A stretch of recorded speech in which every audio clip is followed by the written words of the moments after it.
When I was little, I lived in a very safe neighborhood. All the neighbors were friends or relatives of friends, and this being the late 80s, we were allowed to roam and play, as long as we were back before dinner. The earliest encounter I can remember with this creep was when I was around 6 years old. I was with a group of other kids riding bikes down the steep hill that led down into our neighborhood. One of the older kids noticed a man standing against the fence at the top of the hill, not far from a parked blue van. I didn't recognize him, but that didn't mean anything at the time. I had only just been allowed to leave the yard, and assumed I didn't know everyone in the area yet. I don't know why, but we all went over to him. I'd been told to stay with the group, so I followed along behind. I don't remember much about him, only that he seemed to pay an extraordinary amount of attention to me.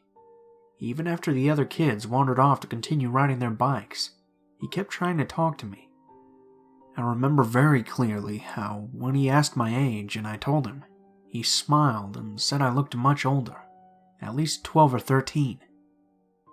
I guess this was supposed to be a compliment, but I was aware of how much younger I looked, and was compared to everyone else.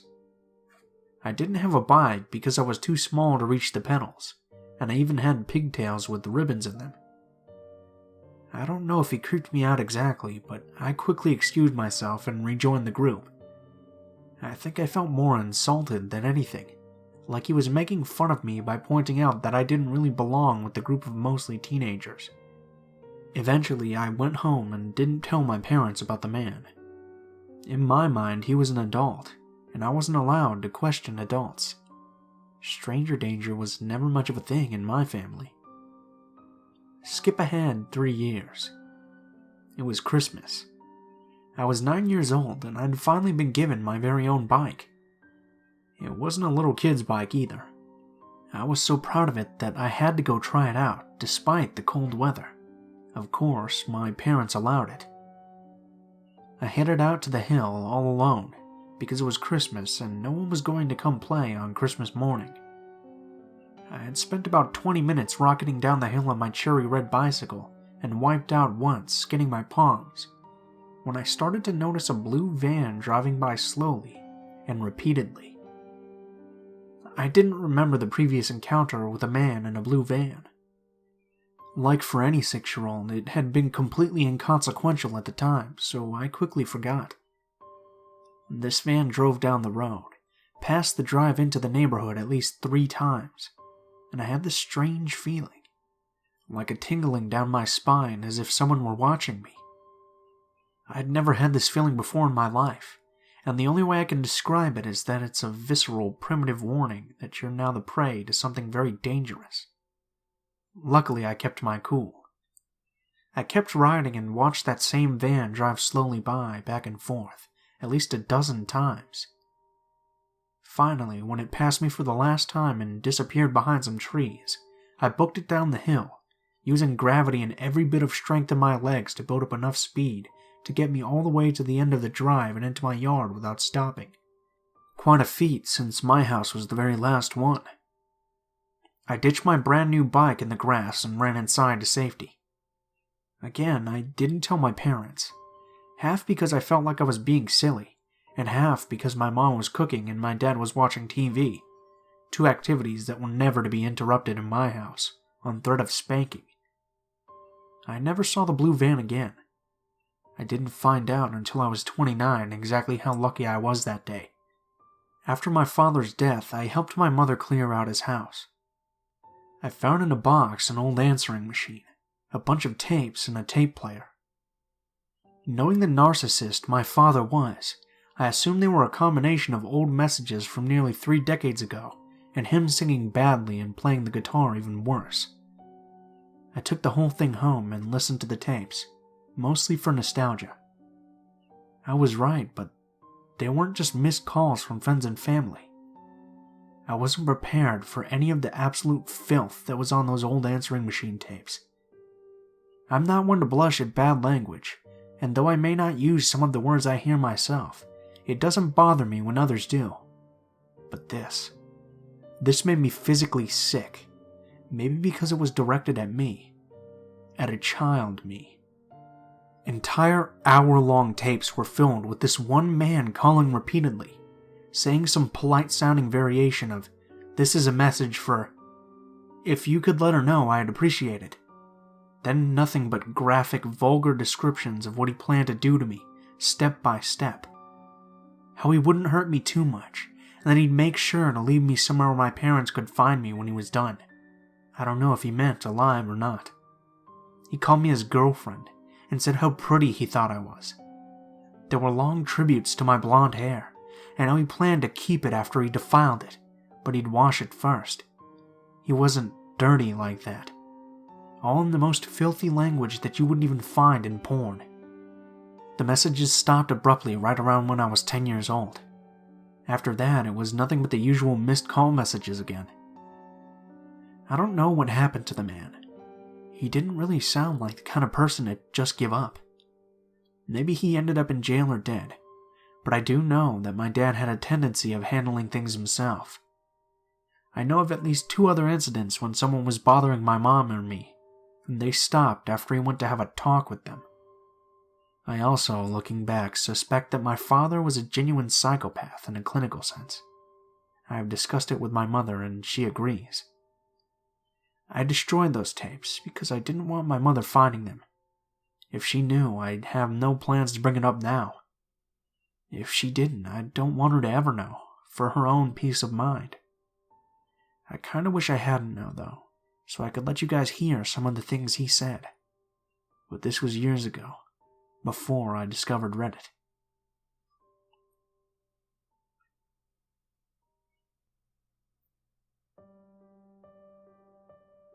So this happened approximately 2 years ago, and I almost completely pushed it out of my mind until I was reading some other people's posts here. So anyway, about 3 years ago my mom and stepdad separated, and I, and my sister moved out and into a new place. It's in a decent neighborhood. Not a nice neighborhood, but a safe one. It's quiet and mostly elderly people with young families. So moving in, I never felt unsafe, and since this incident, I haven't either. But probably about 6 months after we moved in, there were a couple of strange occurrences. One night, my mom was out for the night because she works as a relief worker for a women's shelter, and the hours are pretty sporadic. So I'm 16 at the time, and stay home with my 10-year-old sister to watch her. At about 9:30, I order us a pizza because we're watching a movie together, and hey, I'm a nice sister. About 15 minutes later, I notice some lights outside my house and assume it's the pizza guy, which is a little weird because they're never this fast, but I wasn't about to complain. So I get up to the window just to check and see a small blue car pulled up to the side of the road in front of my house, turned off, but the driver isn't making any move to get out of the car, or any movement at all. They're just staring straight ahead. At this point, I still think it might be the pizza guy, and I'm waiting for him to get out and come give me my pizza. But he just keeps sitting there. Eventually, I realize this guy is not here to give me anything, so I sit back down and just figure he's waiting for my neighbors to get home. Another 20 minutes pass, and the pizza actually arrives, at which point I start getting uncomfortable because I notice the car is still parked outside my house, and the guy has seemingly not moved. Let me explain. It's not like this person was sitting still casually in their car, or playing on their phone, or listening to music like a normal person would while they wait for someone, but sitting straight upright, with their arms rigid out in front of them on the steering wheel. Additionally, the pizza guy asked me if I knew the guy in the car before saying that he just pressed his face up against the window and stared at him as he walked by and approached the front door. So I take my pizza and eat it. Eventually my sister passes out and I turn everything off and go upstairs. Every hour or so, I go back to check if the car and the man inside are still parked outside my house, and every time they are. He's still sitting there the exact same way, until I check again at around 2 a.m. Now he's moved from the driver's side to the passenger seat and has his chin resting on his hand, looking out the window which is facing towards my house. I start getting really weirded out at this point, but still don't do anything, trying to convince myself that I'm overreacting. So I go back upstairs and wait another hour and a half before checking again. It's almost 3:30 at this point, and I think maybe the guy is waiting for me to fall asleep so he can break in and rob us or something. This time, instead of leaving the lights off when I pulled the curtains to check if he was still there, I turned them on so he would know I was still up. I also held the phone up to my ear, hoping he'd think I was calling the cops and leave. I didn't actually call the cops because I figured it's technically not illegal to park on the road outside someone's house, and I didn't want it to turn out to be nothing. At this point, he starts getting out of the car. I thought he was just getting out to get back in the driver's seat, but instead he closes the door and leans against it, putting both his hands in his pockets and just staring at me. I can't see his face because directly across the road there's a streetlight, so only his silhouette is visible. After maybe 30 seconds of this staring, I get too creeped out and pull the curtain shut again and call my mom. She's concerned and insists to deadbolt the door, and if he does anything else or just doesn't get back in the car to call the police, which I agree to do when she hangs up. Finally, an agonizing 2 minutes later, I work up the nerve to peek out again, and he's still just standing there staring. Now I actually start dialing the number for the police, and just as I go to hit the call button, he abruptly looks up towards my neighbor's house and jumps back in his car. I found out the next day that it's because my neighbor opened the front door and looked out at him. Apparently he'd noticed this weird guy too. But the weird car guy still doesn't leave.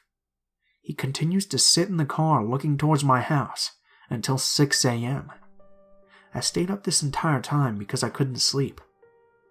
I'm not sure exactly when he decided to drive away, but the last time I checked was at 6. Looking back, I'm not sure why I didn't continue calling the police. Anyway, I finally go to bed and try to write it all off as just some weird dude. For the next few days, I spend the nights at friends' houses and just keep busy because it was the summer holidays. When I get home, my mom tells me that every day since I've been gone, a blue car has driven past the house really slowly and honked, but she doesn't recognize the driver. When she walked outside to take a picture of the car on license plate after it had driven by 4 times, it sped away. She called the police and reported the weird behavior, as well as giving a description of the vehicle, and they said they'd keep an eye out for any other incidents involving a car matching our description. 2 weeks after this, the car was parked outside of my house again, but nobody was inside, and it just sits there until it's eventually towed away. And that's it. I never received an explanation beyond that the car was stolen over 3 months ago in a town nearly 5 hours away. One of the weirdest, creepiest, and unexplainable things I've ever experienced.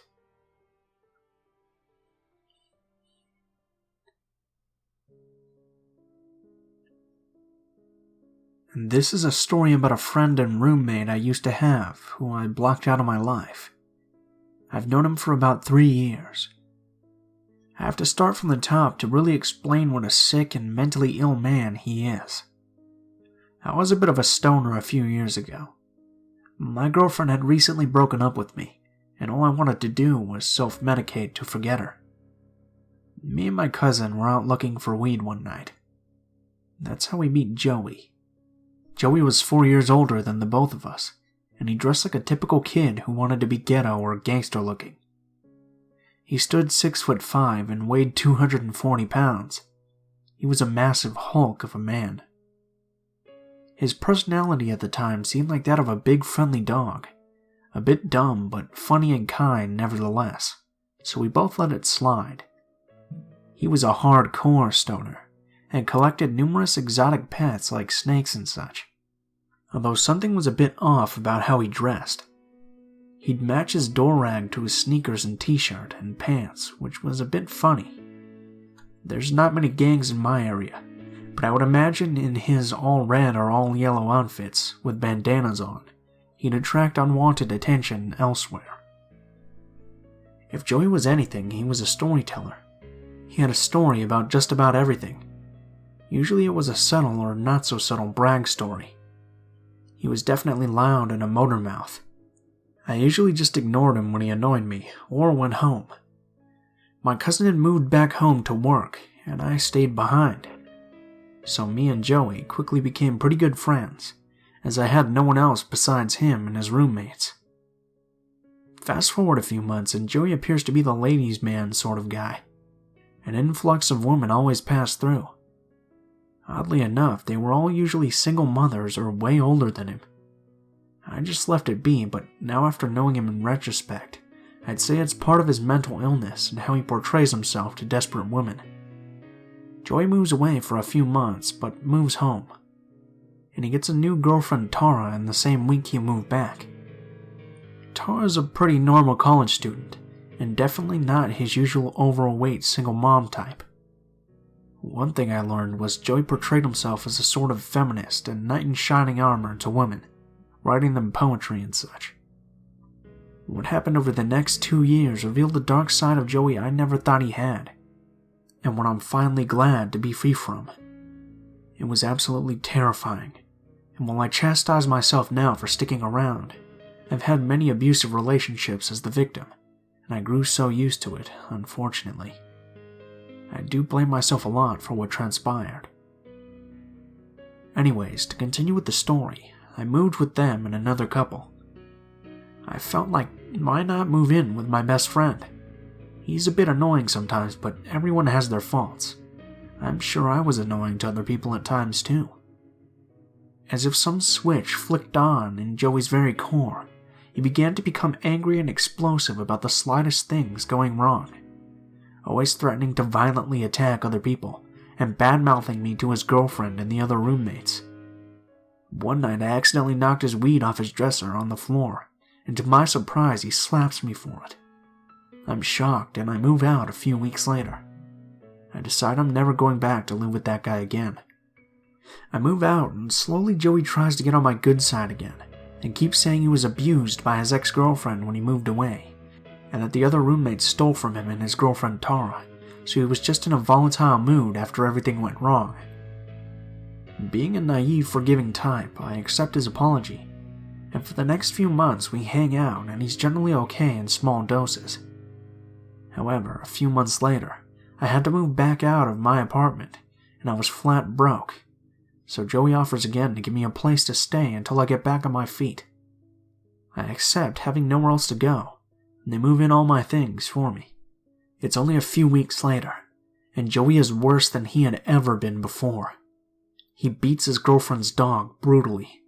The police are called, but since the dog is the typical dumb, loving lug type, he runs to Joey all happy and playful. The police don't believe it, so they leave. Joey begins to hoard cats, like almost a dozen of them. He used to hoard reptiles in the same way, but he neglects them and lets them die. He's fairly neglectful and abusive of his cats as well. He never gives them clean water and just leaves the toilet up, and hardly ever changes their litter box.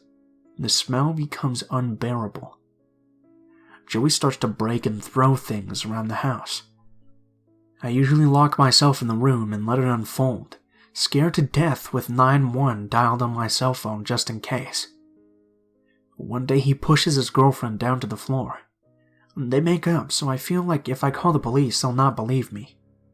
He starts verbally abusing her about college, about sleeping with guys before they met, and one of them was a black guy.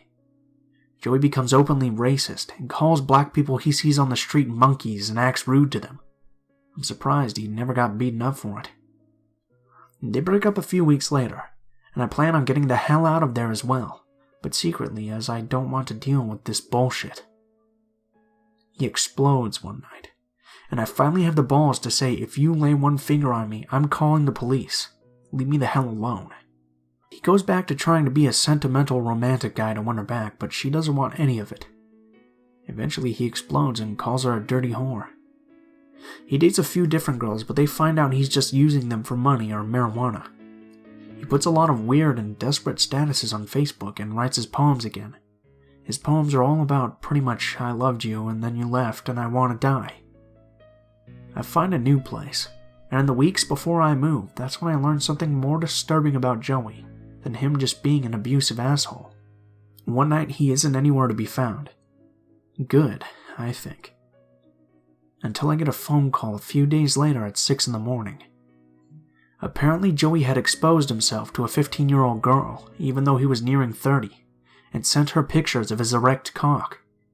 Her parents had called the police on him. I pretend to care, then hang up and report it to the police as well. A day or so later, he comes back home and starts moving out. He tells me this isn't the first time this had happened, that he likes to take out young girls to get ice cream and such. Sometimes he would point out little girls and say they were attractive, and I thought all this time he just had a sick sense of humor. I block him on social media and his phone number, and tell him I'm moving to a fake street address so he doesn't bother me. It's been a month or so, and I haven't heard back from him. I'm hoping the police charge him with luring.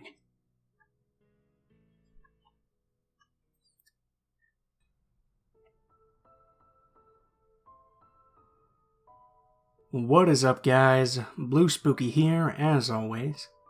I just wanted to thank you guys so much for watching, especially if you made it this far to the end of the video. If you guys enjoyed the video, please feel free to leave feedback in the comments below, as well as perhaps like, share, or subscribe if you feel so inclined. If you have a personal story that you'd like to submit, or you'd like to just send me a message, links to all of my social media will be in the description for the video below. This includes my Gmail, Twitter, and Facebook accounts. Go ahead and send me a message on any of those, and I'll try to get back to you as soon as possible. If you do decide to send in a story, please be sure to include in the tagline what the theme of the story is, if it has any, the name of the story, and how you would like to be credited in the description of the video the story appears in. If you're curious at all about the music used in this video, the music is always listed in the description below, in the order which it appears. I also have links to the artists and list the tracks by name, just in case you want to find more of their work. Last but not least, if you have any criticism, please be sure to leave it in the comments below, as I'm always looking for new ways to improve the channel. Thank you guys so much for watching, and I hope you guys have a great day.